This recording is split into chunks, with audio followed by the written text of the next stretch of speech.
Canadian Prime Minister Stephen Harper has received a World Statesman of the Year award from the Appeal of Conscience Foundation, a New York-based group founded by Rabbi Arthur Schneider.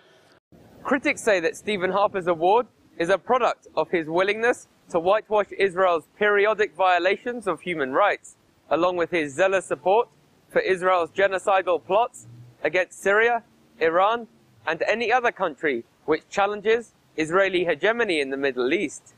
It is ridiculous that this Zionist organization has the right, or is actually giving out human rights awards. This in and of itself is an abuse of the concept of human rights. And I would claim it is a crime against humanity for this human rights, quote unquote, human rights Zionist organization to be giving out human rights awards to a human rights abuser. It's just, the contradictions are so, they are so obvious that you'd have to be delusional not to see them.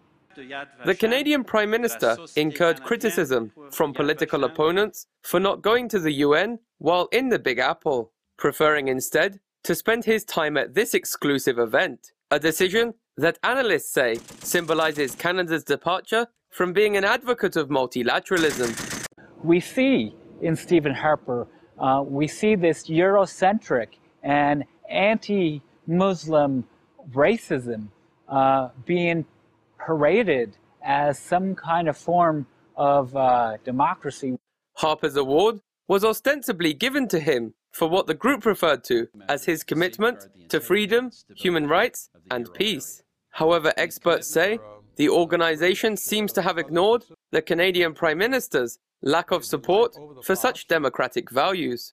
They note that the Harper government has supported wars of aggression in Afghanistan and Libya, is siding with the terrorist armed gangs in Syria, is accused of election fraud domestically, and is cracking down on genuine human rights organizations and democratic institutions throughout Canada. Joshua Blakeney, Press TV, Calgary.